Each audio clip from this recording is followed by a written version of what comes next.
आज सुबह से जंगल में ठंडी हवाएं चल रही थीं। ये इस बात का संकेत था कि कुछ ही दिनों में ठंड का मौसम आने वाला है। सभी पक्षी भी ठंड के मौसम को लेकर बहुत चिंतित थे। वो अपने घरों को गर्म रखने के लिए लकड़ियां जमा कर रहे थे। तोते भैया, अब कुछ ही दिनों में ठंड शुरू हो जाएगी। मैं अपने घर में आग जलाने के लिए लकड़ियां लेने जा रही थी। क्या आप भी जाओगे मेरे साथ? हाँ चिड़िया बहन, इस बार तो मैं काफी लकड़ियां जमा कर लूँगा। पिछली बार मैं ऐसा ना कर सका और मैं ठंड में ठठरता रहा था। तो फिर चले। मुझे पता चला है पहाड़ों के पास कुछ सूखी लकड़ियां हैं। हम वहाँ से कुछ लकड़ियां ले आते हैं। तोता और चिड़िया पहाड़ों की दिशा में चले जाते हैं। फिर चिड़िया लकड़ियां उठा उठा कर लाती और तोता उन्हें एक जगह जमा कर रहा था। शाम होने से पहले पहले उन्होंने कुछ लकड़ियां जमा कर ली। अच्छा ही हुआ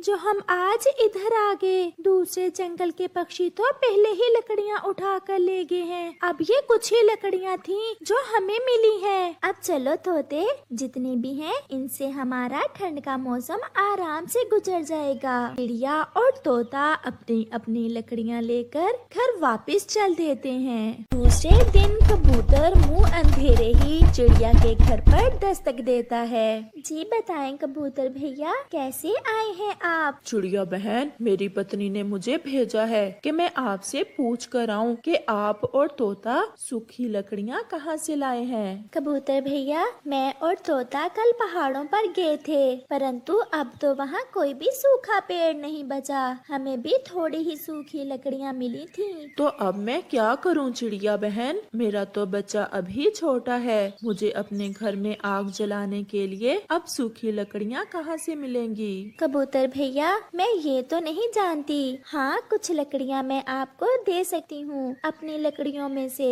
नहीं चिड़िया बहन, मैं कोशिश करता हूँ, शायद कहीं से मिल जाए। फिर कबूतर सारा जंगल घूमता है, परंतु उसे कहीं से भी कोई सूखा पेड़ नहीं मिलता। फिर वो घने जंगल में पहुंच जाता है।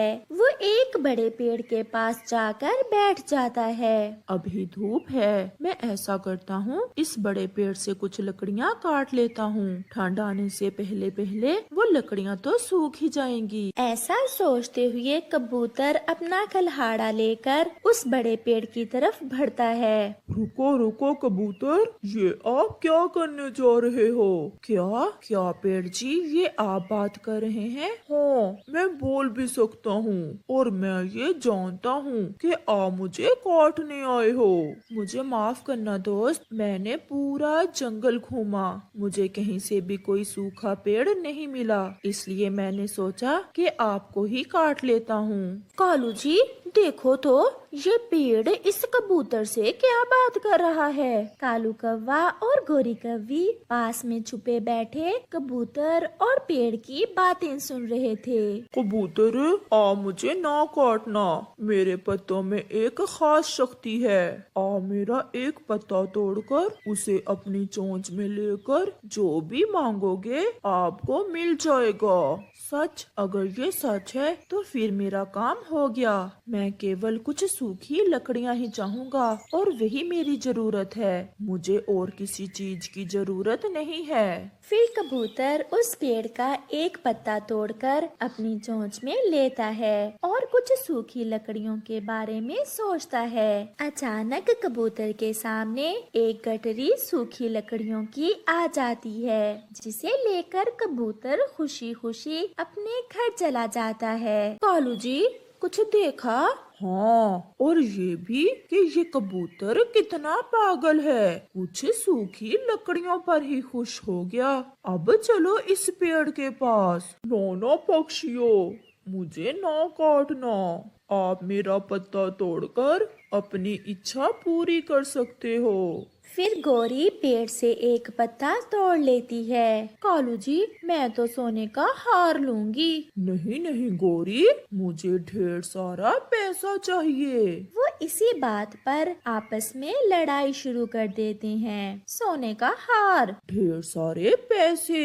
वो इसी बात पर लड़ रहे थे कि वो पेड़ अपनी शाखें उनकी तरफ बढ़ाता है और उन्हें गर्दन से पकड़ लेता है। अगर मैं मुसीबत में दूसरे पक्षियों की मदद करता हूँ तो तुम्हारे जैसे लालची पक्षियों को सजा भी देता हूँ। मर गई कालू, मर गई, मेरा सांस रुक रहा है। फिर कालू और गौरी पेड़ से माफी मांगते हैं और फिर कभी लालच ना करने का वादा करते हैं और वो पेड़ उन्हें छोड़ देता है। ऐसे कालू और गौरी को खाली हाथ ही वापस जाना पड़ता है। बड़े आम के पेड़ के नीचे खड़ी गौरी कव्वी आम के पेड़ पर पत्थर फेंक रही थी।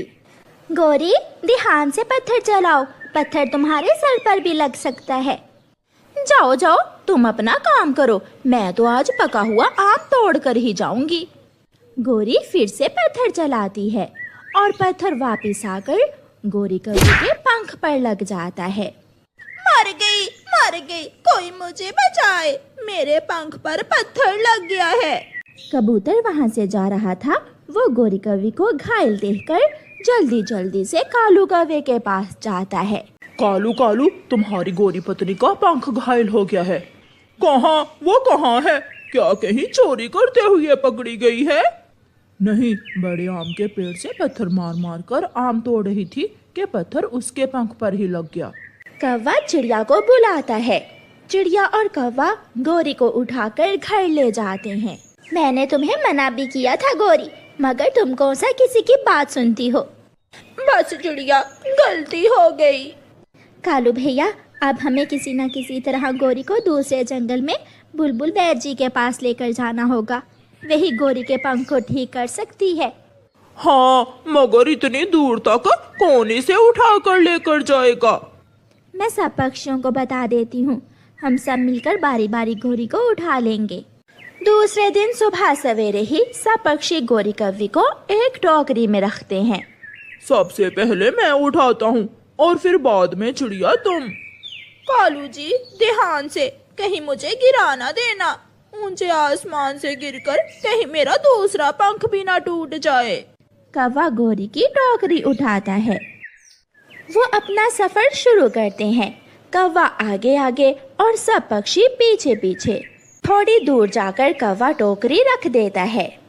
चिड़िया, अब तुम्हारी बारी है, इसका बोझ बहुत ज्यादा है। सारे जंगल के पक्षियों का भोजन चुरा चुरा कर खाती है, बोझ तो ज्यादा ही होगा ना? जो मर्जी कह लो कबूतर, तुम्हें मालूम है आज मैं मुश्किल में फंसी हुई हूँ। आखिर पक्षी गौरी कव्वी को बुलबुल के पास ले ही आते हैं। बुलबुल गौरी कव्वी का पंख ध्यान से चेक करती है। इसके पंख का ऑपरेशन होगा, मगर इसे खून की बहुत कमी है। इसे शाम तक अच्छे अच्छे फल और पौष्टिक चीजें खिलाओ ताकि इसका खून पूरा हो जाए और मैं इसका ऑपरेशन कर सकूं। आधा खून तो इसने मेरा पी लिया है, फिर भी इसमें खून की कमी है। गौरी कालू की तरफ घूर कर देखती है और कालू कौवा चुप हो जाता है। मैं मीठा फल लेकर आती हूँ। और मैं अनार का जूस। कहते हैं कि अनार का जूस पीने से खून बनता है। इसे आलू पालक बहुत पसंद है, मैं इसके लिए आलू पालक की सब्जी लेकर आता हूँ। और मैं मीठा अमरूद लेकर आता हूँ गौरी के लिए। चिड़िया फल लाती है और गौरी मजे मजे से फल खा लेती है। कौवा आलू पालक की सब्जी लाता है। गौरी, पंख पर चोट लगने का तो बहुत फायदा है। ये पक्षी तो मुझे अपने घोंसलों के पास भी नहीं आने देते और आज मेरी सेवा कर रहे हैं। गौरी खाए जा रही थी और ऐसे सोचे जा रही थी। शाम तक गौरी कव्वी का खून पूरा हो जाता है और बुलबुल गौरी का ऑपरेट कर देती है। ऑपरेशन की जगह पर पट्टी बांध दी जाती है। अब जैसे आप इसे लाए थे ऐसे ही वापस ले जाएं। अब इसका पंख ठीक हो जाएगा। पक्षी फिर से गौरी कव्वी को टोकरी में रखते हैं और वापसी का सफर शुरू करते हैं। गोरी कौवी घर पहुंच जाती है। मैं तो थक गई हूँ। मैं भी थक गया हूँ। गौरी देख लो, तुम्हारे लिए हम सब कितने परेशान हैं, और तुम हो कि हमारे ही घोंसलों से भोजन चोरी कर लेती हो। तोते, मुझे आज एहसास हुआ है कि मेरे सब दोस्त मेरा कितना ख्याल रखते हैं। अब मैं कभी दोबारा चोरी नहीं करूंगी।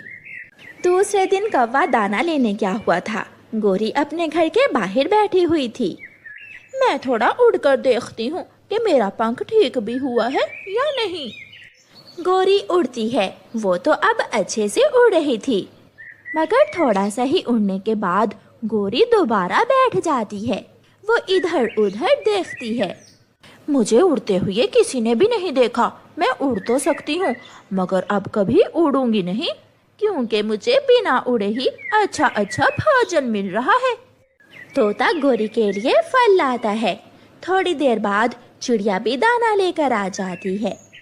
गोरी, जब तक तुम्हारा पंख ठीक नहीं हो जाता, हम सब तुम्हें घर पर ही दाना पानी दे जाया करेंगे।